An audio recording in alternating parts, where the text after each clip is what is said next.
Hello students, welcome to my channel. तो शुरू करते हैं आज का वीडियो। हम कर रहे थे सैम्पल पेपर क्लास 10th का, और मैंने उसी सैम्पल पेपर के दो वीडियोस बनाए जिसमें हमने सेक्शन ए सॉल्व किए हैं दोनों वीडियोस में। और अब हम करेंगे section B. Section B consist of 5 questions of 2 marks each. ठीक है, तो ये सेक्शन हम आज सॉल्व करेंगे। तो हमारा पहला क्वेश्चन है, ए पार्ट है, इसके 2 पार्ट्स हैं, तो दोनों ही मैं सॉल्व करूँगी। और दिया हुआ है, वैसे तो आपको एग्ज़ाम में एक ही करना है, पर मैं यहाँ पर दोनों ही सॉल्व करके दिखाऊँगी। ठीक है, तो शुरू करते हैं हमारा क्वेश्चन। ओके, तो हमारा पहला पार्ट है, फर्स्ट जो पार्ट है वो है आपका अ, ये find the HCF and LCM of 480 and 720 using the prime factorisation method. तो हम सबसे पहले 480 के प्राइम फैक्टर्स निकाल लेते हैं। तो मैं इसको सॉल्व करती हूँ। This is 240, 120, 260, 230, 215 and 3 and 5। ठीक है, दूसरा है आपका 720। तो ये हो जाएगा आपका 360, 180, 290, 245, 315, 3 एंड 5। ठीक है, तो अब हम इसके फैक्टर्स लिख लेते हैं। 480 का हम लिख सकते हैं 1 2 3 4 5, यानी 2 to the power 5 into 3 into 5। और 720 का देख लेते हैं हम, 1 2 3 4, यानी 2 to the power 4 into 3 to the power 2 and 5। ठीक है, तो अब इसमें कॉमन फैक्टर देख लेते हैं। यहाँ पर 2 to the power 5 है, यहाँ 2 to the power 4 है, यानी कि एचसीएफ जब निकालेंगे, एचसीएफ क्या है, highest common factor. Highest common factor क्या हुआ, इन दोनों में 2 to the power 4 हो गया, और 3 में कितना हो गया 3, और 5 दोनों में ही कॉमन है तो 5। तो ये हो जाएगा आपका 2 to the power 4 into 3 into 5। और इसको मल्टीप्लाई करते हैं हम, तो आप इसको इस तरह से कर सकते हैं, 8 2 इससे मल्टीप्लाई कर दो 10 हो गया, तो 8 3 से 24, यानी 240। तो 240 आपका एचसीएफ आ गया। उसी तरह से हम करेंगे एलसीएम। तो एलसीएम क्या है, लीस्ट कॉमन मल्टीपल। यहाँ पर लीस्ट कॉमन मल्टीपल क्या है, 2 to the power 5, और यहाँ पर कितना है, दिस इज 3 स्क्वायर इंटू 5। तो यहाँ पर भी हम यही करेंगे। आप एक 10 से मल्टीप्लाई कर दो, तो ये आ जाएगा 8, 8 9 ये कितना आ जाएगा, not 8, this is 16, 16 into 9, it is 144। तो 1440। तो आपका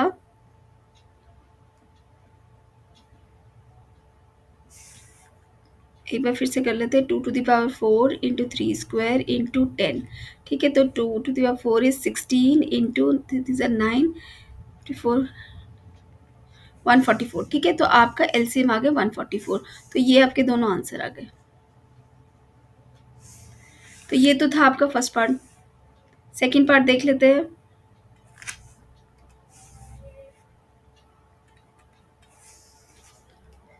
तो इसमें दिया हुआ है आपको,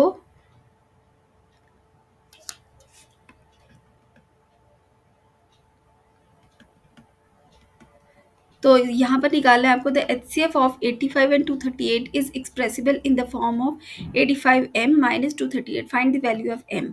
तो हम मान लेते हैं यहाँ पर m जो है, m is equal to, this is given 85, sorry not m, this is HCF. यहाँ पर एचसीएफ आपको दिया हुआ 85m,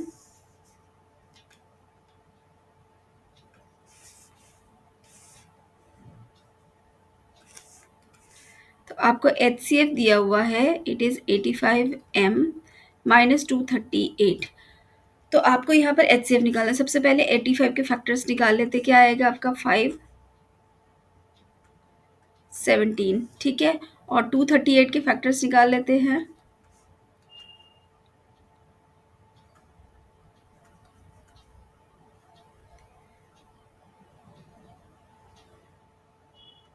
सेवन से करते हैं, ये 7 1 से 7, 7 7 से 49। तो आपके 85 के फैक्टर्स आ गए 5 इंटू 17, और 238 के फैक्टर्स आ गए आपके 2 इंटू 7 इंटू 17। तो what is the HCF, HCF is, इसमें दोनों में क्या कॉमन है, 17। तो 17 इज योर एचसीएफ। ठीक है, तो ये 17 is equal to 85m minus 238। तो ये 238 को आप इधर ले जाओ, It is 17 plus 238 equals to 85 m.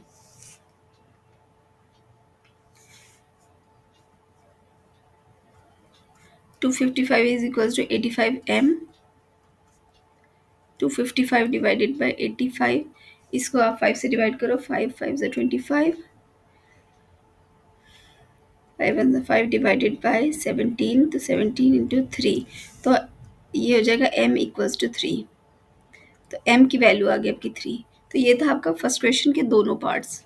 Second कर हमारा नेक्स्ट क्वेश्चन है, इसका फर्स्ट पार्ट है, 2 dice are rolled together bearing numbers this, find the probability that the product of the numbers obtained is an odd number। अब यहाँ पर क्या बोला है, एक डाइस लिया है, डाइस में हमारे नॉर्मली क्या होता है 1 2 3 4 5 6 ये नंबर्स होते हैं, लेकिन यहाँ पर क्या है 4 6 7 9 11 12, ठीक है, ये 6 नंबर्स है। तो अब हमें निकालना है कि probability of finding the product of the numbers obtained is an odd number, ठीक है। तो ऑड नंबर होने चाहिए 2 नंबर के प्रोडक्ट्स। अब सबसे पहले तो हम देख लेते हैं total number of possible outcomes कितने हैं। Total number of possible outcomes, तो कितने नंबर है, 1 2 3 4 5 6, तो 6 इंटू 6 यानी कि 36 हो गए, ठीक है। अब हमें निकालना क्या है, अब हमारे जो नंबर ऑफ फेवरेबल आउटकम्स क्या है,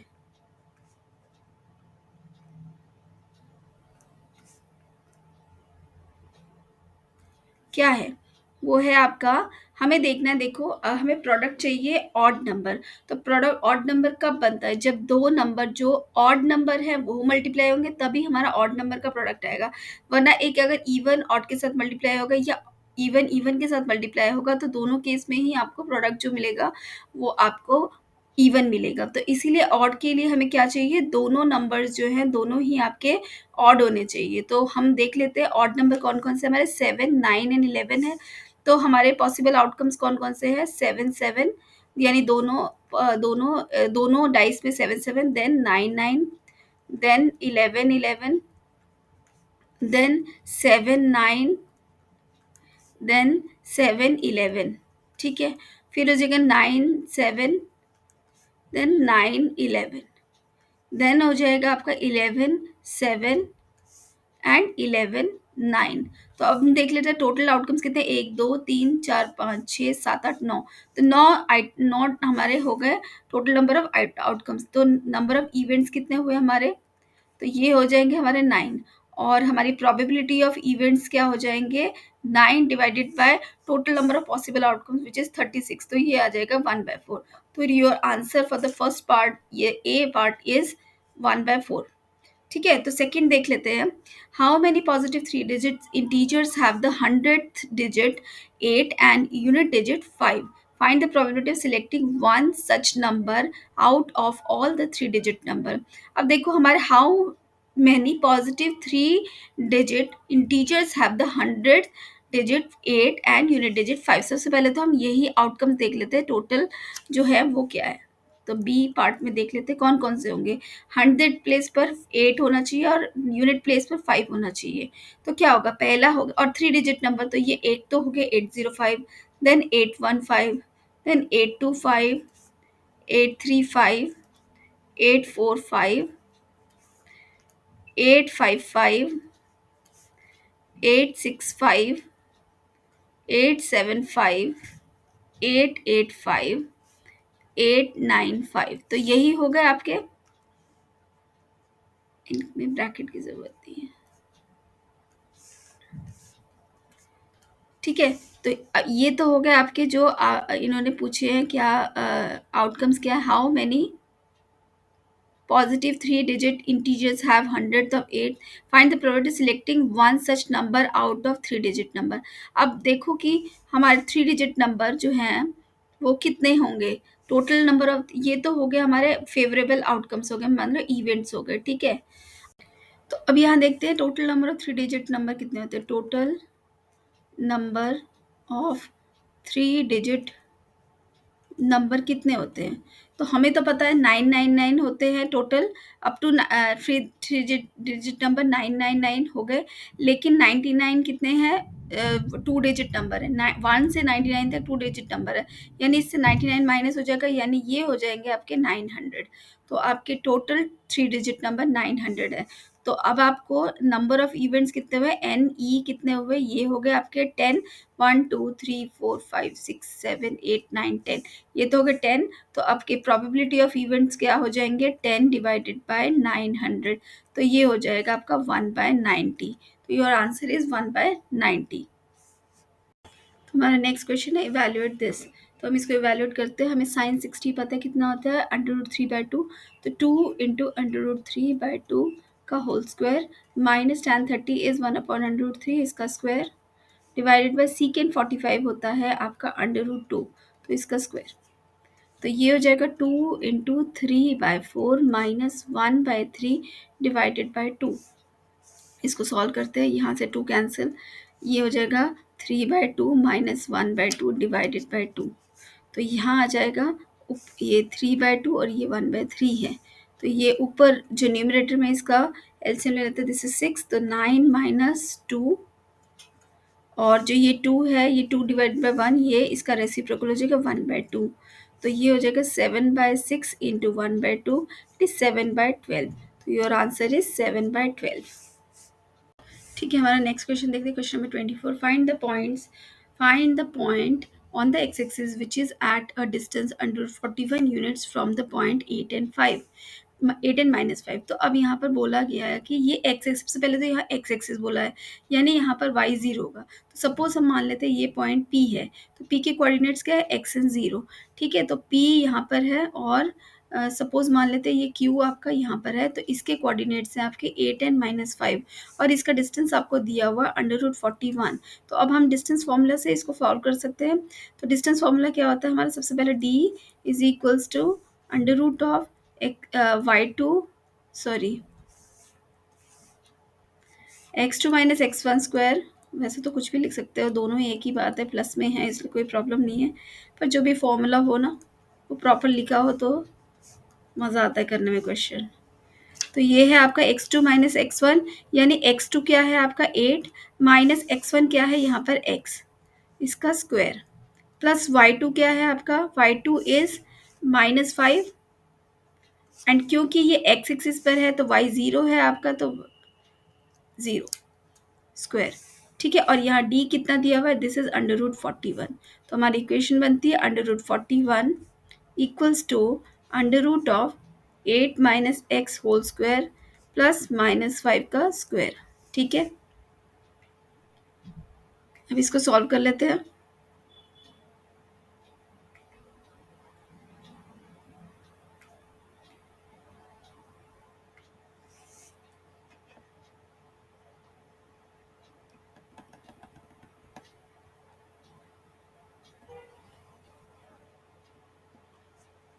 तो ये हो जाएगा आपका, अब यहाँ पर क्या करते हैं, स्क्वायरिंग बोथ साइड कर देते हैं ताकि ये अंडर रूट का झंझट खत्म हो जाए। स्क्वायरिंग बोथ साइड्स, ठीक है, तो ये हो जाएगा 41 equals to 8 minus x whole square plus 5 square is 25। अब इसको करते हैं open, 8 a minus b whole square is a square, यानी 8 square is 64 plus x square minus 8 2 से 16 एक्स प्लस 25 इक्वल्स टू 41। अब मैं 41 इधर ले आती हूँ, तो हमारी इक्वेशन बन जाएगी x square minus 16 x plus 64 and 25 is 89 minus 41 equals to 0। तो ये हो जाएगा x square minus 16x plus 48 equals to 0। तो 48 देख लेते हैं किस में आएगा, जिसका सम या सब्ट्रैक्शन जो है आपका 16 आएगा। तो ये 12 4 से 46 होता है, 48 होता है। तो हम यहाँ पर कर लेते हैं, this is x square minus 12x minus 4x plus 48 equals to 0। तो यहाँ पर ये आ जाएगा, this is x square minus, मैं दोबारा से लिख रही हूँ इसको, 4x प्लस 48 इक्वल्स टू 0। ठीक है, तो इन दोनों में क्या कॉमन है, x, तो x माइनस 12, और इन दोनों में क्या कॉमन है, -4, तो x माइनस 12 इक्वल्स टू 0। तो ये पॉइंट्स आ गए x minus 4 and x minus 12, यानी x के कोऑर्डिनेट्स क्या है, मतलब x की वैल्यूज क्या है, 4 and 12, यानी आपके दो पॉइंट्स हो सकते हैं, कौन कौन से, एक तो 4 and 0 एंड दूसरा है 12 एंड 0। तो ये 2 पॉइंट्स हैं आपके जो कि एक्स एक्सिस पर है at a distance of under 41। ठीक है, तो ये था हमारा 24th क्वेश्चन। ओके, क्योंकि सेक्शन बी में आपके 5 ही क्वेश्चंस है, तो ये आपका 5th क्वेश्चन 25th क्वेश्चन है, यानी लास्ट क्वेश्चन है सेक्शन बी का। ठीक है, तो ये क्वेश्चन क्या है, show that the point this and this are the vertices of an isosceles triangle. तो आपको पता है इसको कैसे निकालना है, तो हम यहाँ से डिस्टेंस फार्मूला से ही हम इसको निकालेंगे। तो ये आपका ट्रायंगल बन गया, हमें 3 पॉइंट्स दिए हुए ए बी एंड सी, इसके कोऑर्डिनेट्स हैं -5 6, this is 3 and 0 and this is 9 and 8। तो ये आप खुद भी निकाल सकते हो डिस्टेंस फार्मूला से। आप एक बार खुद ट्राई कीजिए और फिर चेक कीजिए आपका आंसर सही है कि नहीं। तो मैं यहाँ पर कर रही हूँ। तो ये ए, सबसे पहले हमें ए बी निकालना है, तीनों तीनों साइड्स की लेंथ निकालनी है, यानी डिस्टेंस निकालना है। तो सबसे पहले मैं निकाल रही हूँ ए बी। ठीक है, तो ए बी कितना आएगा, इसकी वैल्यूज देख लेते हैं। ये हो जाएगा अंडर रूट ऑफ, हम डिस्टेंस फार्मूला यूज कर रहे हैं। डिस्टेंस फार्मूला क्या होता है, अगेन लिख देती हूँ, x2 minus x1 square plus y2 minus y1 square. ठीक है, तो अब यहाँ से हम निकाल लेते हैं। तो x2 कितना है यहाँ पर -5, सॉरी नॉट कॉमा, -5 -3 का स्क्वायर प्लस, आप इसको ऐसे भी लिख सकते हो, x2 माइनस x1 करो, क्योंकि हम इसको कंसिडर करें, बी पॉइंट को आप x2 मान लो, तभी हम अच्छे से कर सकते हैं। ये हो जाएगा 3 माइनस -5, यानी -5 का स्क्वायर। ठीक है, इसका स्क्वायर हो गया प्लस 0 माइनस 6 का स्क्वायर। वैसे तो वैल्यू दोनों में सेम आएगी, पर एक रूल बनाकर चलो तो वो बेटर रहता है। तो 3 माइनस -5 इज 5 और 3 8, 8 स्क्वायर प्लस 6 स्क्वायर। तो हमें पता है, ट्रिपलेट मेथड से पता है कि ये आपका 10 आएगा, बट फिर भी मैं यहाँ पर कर देती हूँ 64 plus 36, this is under root 100, यानी ए बी की लेंथ आ गई आपकी 10। ठीक है, तो ये तो हो गया आपका पहला। अब दूसरा मैं यहाँ निकाल रही हूँ ए सी, यहाँ पर सी को मैं x2 ले रही हूँ। तो ये आ जाएगा 9 माइनस -5, यानी 9 plus 5 square plus 8 minus 6 square. तो ये आ जाएगा आपका 14 स्क्वायर प्लस 2 स्क्वायर। तो ये कितना आया 196 प्लस 4, यानी अंडर रूट 200, यानी इसको हम लिख सकते हैं 10 अंडर रूट 2। तो ए सी आया, तो ए सी कितना है 10 अंडर रूट 2। ठीक है, तो ये तो इक्वल नहीं हुआ। अब देख लेते थर्ड साइड क्या है, थर्ड साइड है बी सी। तो यहाँ पर सी को मैं ले रही हूँ x2, तो यहाँ निकाल लेते हैं बी सी। तो ये हो जाएगा 9 minus 3 square plus 8 minus 0 square, यानी 6 स्क्वायर प्लस 8 स्क्वायर। तो ये अगेन वही आ रहा है ट्रिपलेट, यानी इसकी वैल्यू भी आपकी 10 आएगी। तो हमने देख लिया ए बी कितना है, A B is 10 and B C is 10 and A C is 10 under root 2। तो यहाँ पर दो साइड्स इक्वल दिख रही है हमको, यानी कि ये एक आइसोसेलेस ट्रायंगल है। तो ये हमारा प्रूफ हो गया आइसोसेलेस ट्रायंगल। तो हमने यहाँ पर किया, सेक्शन बी के सारे क्वेश्चंस कर लिए हैं। अब हम नेक्स्ट करेंगे सेक्शन सी के क्वेश्चंस। ठीक है, तो मिलते हैं अगले वीडियो में।